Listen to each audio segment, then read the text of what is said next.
ہم اپنا آج کا سبق شروع کرتے ہیں۔ اعوذ باللہ من الشیطان الرجیم، بسم اللہ الرحمن الرحیم۔ کیا حسبتم تم نے سمجھ لیا، حسبتم کیا تم نے خیال کر لیا، گمان کر لیا، سمجھ لیا، کہ تدخلوا تم داخل ہو جاؤ گے، الجنہ جنت میں، حسبتم ان تدخلوا الجنہ کیا تم نے یہ گمان کر لیا ہے، کیا تم نے یہ خیال کر لیا ہے کہ تم جنت میں داخل ہو جاؤ گے، ولما اور ابھی تو نہیں، ولما اور ابھی تو نہیں، یأتی آئے، کم تم پر، مثلو حالات، الذین ان لوگوں جیسے، خلو جو لوگ گزر چکے ہیں، من قبلکم تم سے پہلے، ولما یأتکم اور ابھی تک تو تم پر نہیں آئے، مثل حالات، الذین ان لوگوں جیسے، خلو من قبلکم جو تم سے پہلے گزر چکے، مستہم مست پہنچی، ہم انہیں، البأساء بے انتہا تنگیاں، والضراء اور بے انتہا تکالیف، ضرر سے ہے نا نقصان تکلیف، وزلزلوا اور وہ ہلائے گئے، جھنجھوڑے گئے،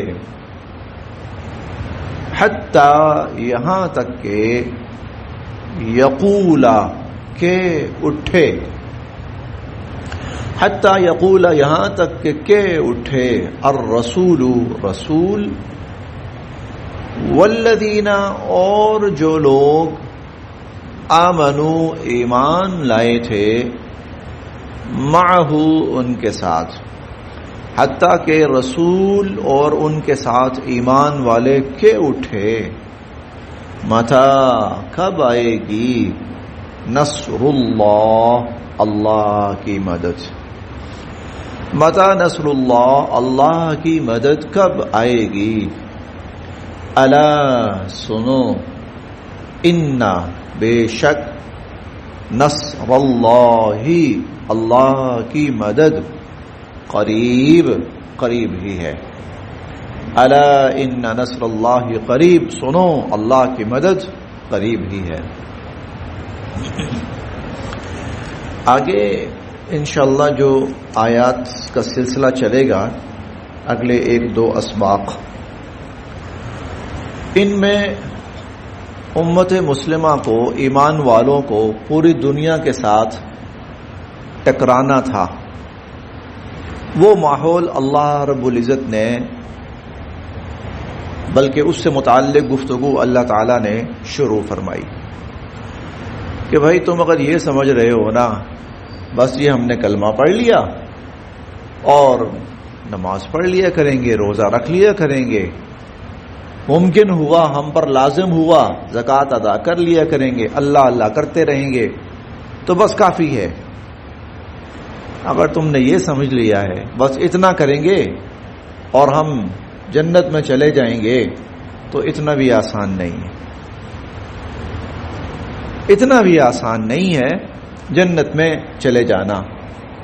جنت میں جانے سے پہلے اللہ رب العزت کی طرف سے دنیا میں ہر انسان کے اوپر، ہر ایمان والے کے اوپر آزمائشوں کا ایک دور اور ایک سلسلہ آتا ہے، اور بسا اوقات تو یہ سلسلہ اتنا سخت بھی ہوتا ہے، اتنا مشکل بھی ہوتا ہے کہ بہت صبر اور ہمت والے جیسے انبیاء علیہم السلام ہوتے تھے، وہ بھی کہہ اٹھتے تھے اللہ کب مدد آئے گی۔ حالانکہ انبیاء علیہم السلام کا صبر وہ ایک مثالی ہوتا ہے اور اخیر ہوتا ہے، انتہا درجے کا صبر ہوتا ہے ان کا. وہ آزمائشوں پہ اتنی جلدی پریشان نہیں ہوتے.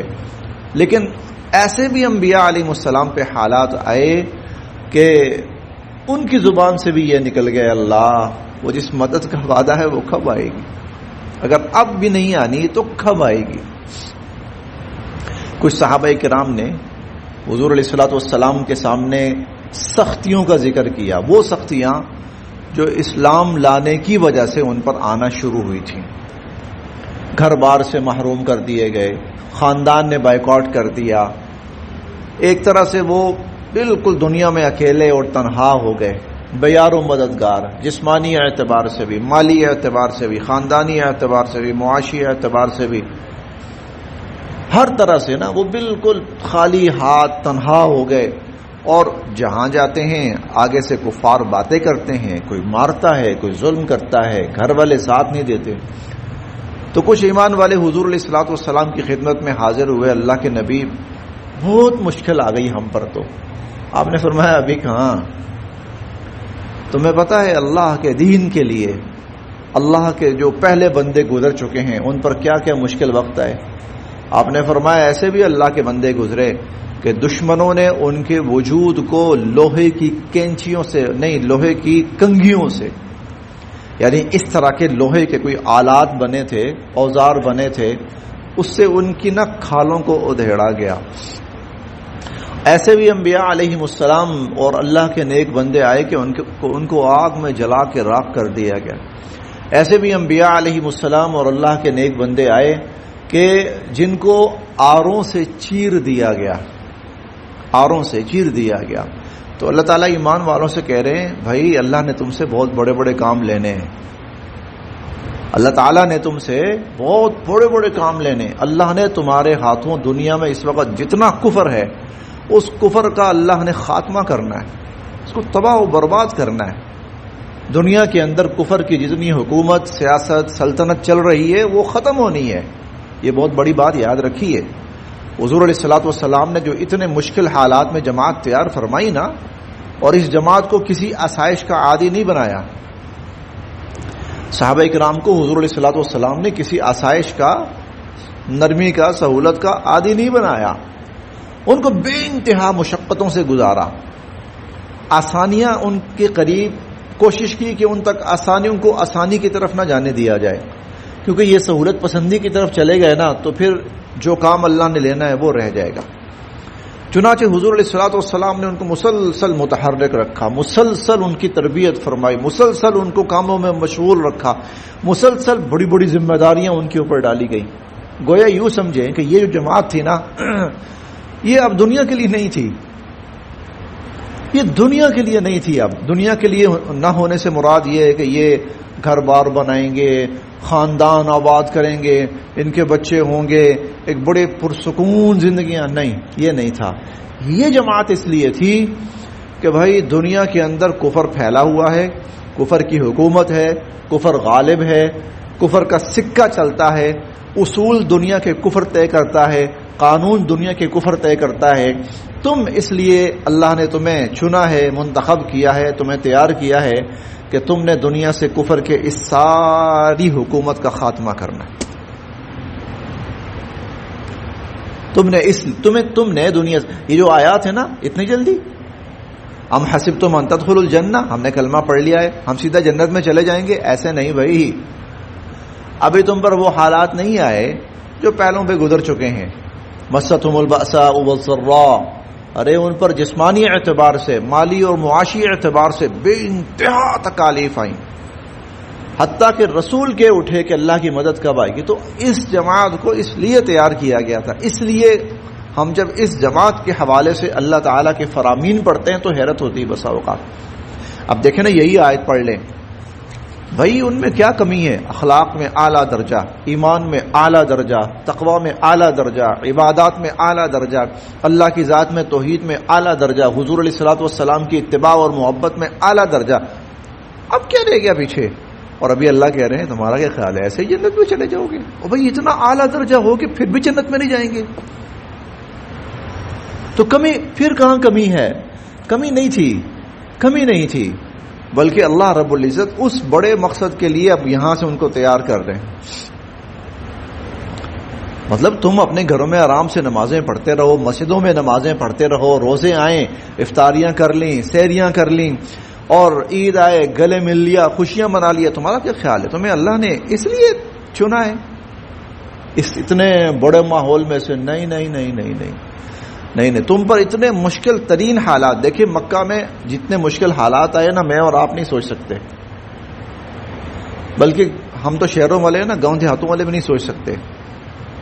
شیب ابی طالب میں 3 سال مسلمان قید رہے، کھانے کا ایک دانہ جسے کہتے ہیں نا وہ بھی نہیں رہا تھا، اور صحابہ کرام کہتے ہیں کہ درختوں کے پتے لے کے نا ہم ان کو چبانے کی کوشش کرتے تھے اور ہمارے منہ چھلے ہوئے تھے کہ وہ بھی نہیں کھائے جاتے تھے، وہ بھی نہیں کھائے جاتے تھے۔ اور بڑا پیشاب تو آتا ہی نہیں تھا ان کو۔ کیوں نہیں آتا تھا؟ ارے بھائی کو اندر جائے گا تو کچھ نکلے گا نا، اندر کچھ۔ 3 سال اس حالات سے اللہ نے ان کو گزارا، اس لیے نہیں گزارا کہ بس اس کے بعد آپ کو مدینہ میں بڑی ایک پرسکون سی ریاست مل جائے گی، کھانا پینا، ہاں رہائش اختیار کرنا، بچے پالنا، بڑے کرنا، بکریاں چرانا، جانور چرانا۔ نہیں بھائی، کفر دنیا میں موجود ہے اور اس کا خاتمہ ہونا ہے اور اس کا خاتمہ کرنا ہے، اور اللہ نے تمہارے ہاتھوں، اسی لیے اگلے چند سالوں میں انہی کے ہاتھوں میں ہوا کفر کا نا، دنیا سے کفر کی قیادت، لیڈرشپ وہ اسلام نے ختم کر دی تھی، وہ صحابہ کرام نے ختم کر دی تھی۔ ابو بکر صدیق رضی اللہ عنہ آغاز انہوں نے کیا، عمر فاروق رضی اللہ عنہ آگے بڑھے، عثمان غنی نے اور آگے بڑھایا، اور حضرت معاویہ رضی اللہ عنہ تو انتہا کر دی۔ سب سے مشکل جو وقت تھا نا وہ حضرت معاویہ رضی اللہ عنہ کا تھا، ریاست بہت پھیل چکی ہے، اور پھر صرف یہ نہیں کہ پھیل چکی ہے بلکہ انہوں نے اس کو جتنی پھیل چکی تھی اتنا اور پھیلایا، انہوں نے اتنا ہی اور پھیلایا، 64 لاکھ مربع میل تک، 64 لاکھ 65 ہزار مربع میل تک، آدھی دنیا سے بھی زائد آپ سمجھ لیجئے۔ حضرت معاویہ رضی اللہ عنہ اسلامی سلطنت کو لے گئے تھے، منظم، مستحکم ہر اعتبار سے۔ تو ام حسبتم ان تدخلوا الجنہ، تم کیا سمجھتے ہو صرف کلمہ پڑھ لینا، نماز پڑھ لینا، چند اعمال کر لینا تو تم اس سے جنت میں چلے جاؤ گے؟ ولما یاتکم، ابھی تک تو تمہارے اوپر نہیں آئی۔ ہم پڑھیں گے 20ویں پارے میں سورہ سورت کا نام سورہ الحدید، نہیں سورت کا نام میرے ذہن سے نکل گیا، 20ویں پارے کے آخری پاؤں میں وہ سورت شروع ہوتی ہے، الف لام میم احسب الناس ان یترکوا ان یقولوا آمنا وهم لا یفتنون۔ ارے ایمان والو، کیا تم یہ سمجھتے ہو کہ تم نے کلمہ پڑھ لیا تمہیں چھوڑ دیے جاؤ گے اور تمہیں بہت بڑی بڑی آزمائشوں میں مبتلا نہیں کیا جائے گا؟ کیا جائے گا۔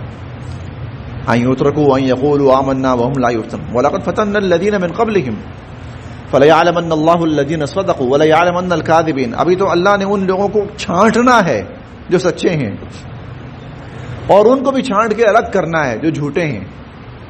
یہ بڑا مشکل مرحلہ ہوتا ہے، چھانٹنا میں نے نہیں ہے، آپ نے نہیں ہے، حکومتوں نے نہیں ہے، اللہ کہتے ہیں میں نے چھانٹنا ہے، چھانٹ کے سچے الگ کرنے اور جھوٹے الگ کرنے۔ اب یہ سچے اور جھوٹے کیسے الگ ہوئے؟ چلو بھائی احد کا میدان ہے، چلو بھائی دنیا کی سپر پاور رومن امپائر مدینہ پہ حملہ پر ہونے آ رہی ہے، غزوہ تبوک ہے، پھل تیار ہیں بالکل، بس اب چند دن کے اندر اندر پھل اتارنا ہے۔ ادھر سے دشمن آ گیا ہے، چھوڑو بھائی پھل، ہمارے پاس وسائل کم ہیں، پیدل جاؤ، اور راستہ پتھریلا ہے، گرمی کا موسم، شدید گرمی کا موسم، اور وہ جگہ بھی، علاقہ بھی سارا پتھریلا، پہاڑی علاقہ اور پتھریلا علاقہ۔ ہاں پیدل چلو، کھانے کو کچھ نہیں ہے، کوئی بات نہیں، پیدل چلو۔ آپ حیران ہوں گے غزوہ تبوک میں حالت سفر میں لشکر جو پیدل چل رہا ہے، کہیں کسی کو سواری میسر ہے، ایک دن میں ایک مسلمان کے حصے میں آدھی کھجور آتی تھی، ایک دن میں ایک مسلمان کے حصے میں یہ مقصد تھا جس کے لیے اللہ پاک نے اس جماعت کو تیار فرمایا. اور پھر جب یہ جماعت اس مقصد پہ پوری اتری تو پھر اللہ کا جو انعام کا وعدہ ان کے لیے ہے کسی کے لیے نہیں. پھر حضور نے فرمایا تھا نا کہ یہ جو ہے یہ جنہوں نے اتنے بڑے بڑے کام کیے، جنہوں نے اپنی جان لٹانے میں کوئی کسر نہیں چھوڑی، گھر بار جان اولاد سب لٹانے میں کوئی کسر نہیں چھوڑی. آپ اس صحابیہ کا واقعہ سن بھی لیں نا تو انسان ایک دفعہ کانپ جاتا ہے. جس کے 4 بیٹے میدان جہاد میں شہید ہوئے، خود تیار کر کے بھیجے ایک ایک بیٹے کو، کہا جاؤ بیٹا زندہ نہیں آنا، شہید ہونا ہے. تمہاری کمر کے اوپر کوئی زخم کا نشان نہیں ہونا چاہیے، سینے پہ ہونے چاہیے. اکیلی عورت، بیوہ عورت، باپ بھی نہیں ہے بچوں کا، فوت ہو چکا ہے، اور وہ عورت اپنے 4 جوان، جاؤ بیٹا حضور کے ساتھ جاؤ، لڑو، یہ اللہ کے دین کا معرکہ ہے، اللہ کے دین کا موقع ہے. 4 بیٹے شہید ہو گئے، کوئی افسوس نہیں، کہ الحمدللہ اللہ نے میرے بچوں کی قربانی اپنے دین کے لیے قبول کر لی. بھائی یہ ایسا نہیں تھا، یہ لوگ تھے جن کو اللہ نے چنا تھا، جن کو اللہ تعالیٰ نے تیار کیا تھا.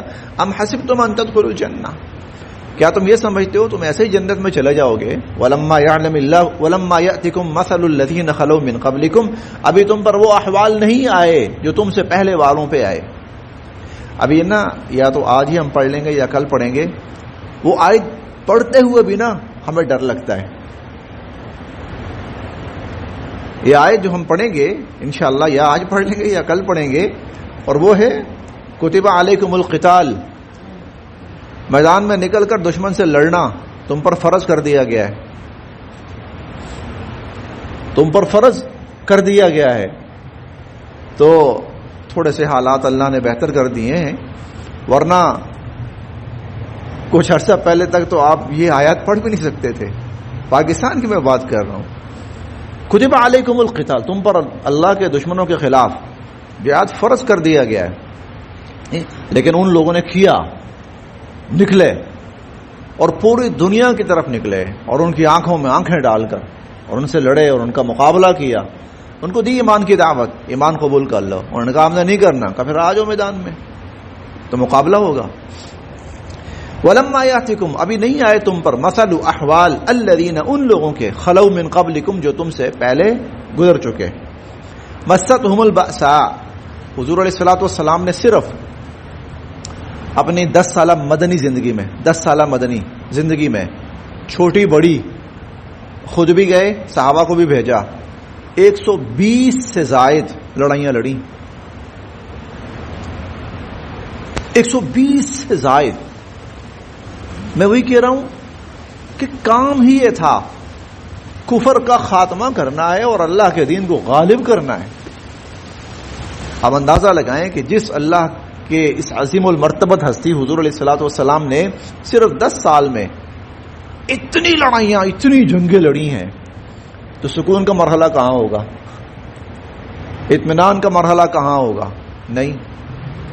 اور کئی دفعہ ایسا ہوا کہ آپ ایک محاذ سے واپس لوٹے ہیں اور ابھی اسلحہ نہیں اتارا تو آگے سے فرشتہ آ گیا، ابھی نہیں اتارنا، اب اس محاذ پہ چلیے. اب اس محاذ پہ 1 مہینہ حضور علیہ الصلوۃ والسلام غزوہ احزاب کے موقع پر مسلسل قریش کے مقابلے پر رہے. بہت مشکل وقت تھا. ہم سورہ احزاب 21 22 پارے میں پڑھیں گے. 1 مہینے کے بعد اللہ پاک کی مدد آئی، دشمن بھاگا. قریش جب بھاگے اور اطمینان ہو گیا کہ چلو اب وہ صورتحال ختم ہوئی ہے، اور حضور علیہ الصلوۃ والسلام اسلحہ اتارنے کے لیے آئے، جبرائیل امین آ گئے، چلیے یہود کے ساتھ ابھی ایک جنگ اور ہے. اسلحہ نہیں اتارنے دیا، یعنی سکون کا سانس بھی نہیں لینے دیا. آپ تشریف لے گئے، پھر انہوں نے محاصرہ کر لیا، پھر کئی دن تک محاصرہ رہا، پھر اس کے بعد اللہ رب العزت نے مسلمانوں کی مدد فرمائی، فتح ہوئی. تو یہ اس طرح حضور علیہ الصلوۃ والسلام نے صرف 10 سالوں کے اندر 125 سے زائد جنگیں لڑی ہیں، چھوٹی بھی ہیں، بڑی بھی ہیں، بہت بڑی بڑی بھی ہیں، بہت بڑی بڑی جنگیں بھی. اور اتنی بڑی جنگیں لڑی حضور علیہ الصلوۃ والسلام نے کہ پورا عرب آپ کے مقابلے پہ آیا اور وہ شکست فاش سے دوچار ہو گیا. پورا عرب آپ کے مقابلے پر آیا اور وہ شکست فاش سے دوچار ہو گیا. پھر وہ جو اس وقت کی دنیا کی اب اکیلی سپر پاور بن گئی تھی، روم کی حکومت، 3 لاکھ فوج روم لے کر آیا مقابلے کے لیے غزوہ تبوک. انہوں نے فرمایا چلیں باہر نکل کے مقابلہ کریں گے، ان کو یہاں تک نہیں پہنچنے دینا. چنانچہ آپ صحابہ کرام کے ساتھ عرب سے باہر نکلے. تبوک تب عرب سے باہر تھا. یہ تو بعد میں عرب میں وسعت ہوئی ہے نا، سعودی عرب اور باقی عرب ریاستیں بہت دور تک پھیلی ہیں، لیکن اس وقت جو عرب تھا اس سے تبوک باہر تھا. عرب سے باہر نکلے حضور علیہ الصلوۃ والسلام، اور لیکن اللہ پاک نے مدد فرمائی، اور ایسی مدد فرمائی کہ دشمن پھر مقابلے پہ پہنچا ہی نہیں، واپس چلا گیا. لیکن حضور علیہ الصلوۃ والسلام پورا لشکر، سب سے بڑا لشکر لے کر، اپنی زندگی میں سب سے بڑا لشکر تبوک کے موقع پر تیار کر کے، پہلے سے بتا کر، شدید گرمی کے موسم میں آپ سفر کر کے گئے دشمن کے مقابلے کے لیے، اور پھر اللہ پاک نے فتح عطا فرمائی اور پھر آپ واپس آئے. اور پھر ساتھ ہی آگے حدیبیہ کا موقع آ گیا. پھر اس کے بعد اسلام جو ہے اس کا پیغام اور اس کی دعوت پوری دنیا تک پھیلانی شروع کی حضور علیہ الصلوۃ والسلام نے. ام حسبتم ان تدخلوا الجنہ، کیا تم یہ سمجھتے ہو اور ایسے ہی جنت میں داخل ہو جاؤ گے؟ ولما یاتکم مثل الذین خلوا من قبلکم، ابھی تو تم پر وہ حالات نہیں آئے جو تم سے پہلے والوں پر آئے تھے. مستہم، پہنچی تھی ان کو، البأساء، شدید جسمانی تکالیف، والضراء، اور شدید معاشی اور معاشرتی تکالیف، وزلزلوا، اور وہ ہلائے گئے، جھنجھوڑے گئے، حتیٰ یہاں تک کہ یقول، کہ اٹھے، الرسول، رسول، حتیٰ کہ جو رسول تھے وہ کہ اٹھے، والذین آمنوا، اور جو ایمان والے تھے، معہ، ان کے ساتھ، وہ کہ اٹھے، متی نصر اللہ، اللہ کی مدد کب آئے گی؟ الا، سنو، ان نصر اللہ، بے شک اللہ کی مدد، قریب، بس قریب ہی آ چکی.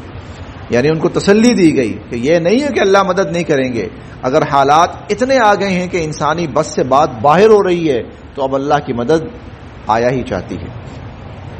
یسألونک، یسألون، پوچھتے ہیں لوگ، کا آپ سے، یسألونک، لوگ آپ سے پوچھتے ہیں، ماذا، کیا، ينفقون، وہ خرچ کریں. لوگ آپ سے پوچھتے ہیں کہ وہ کیا خرچ کریں. قل، آپ فرمائیے، ما، جو، انفقتم، تم خرچ کرو، من خیر، اپنے مال میں سے، جو تم اپنے مال میں سے خرچ کرو، فللوالدین، تو والدین کے لیے، والاقربین، قریبی رشتہ داروں کے لیے، والیتاما، یتیموں کے لیے، والمساکین، محتاجوں کے لیے، وابن السبیل، اور مسافروں کے لیے.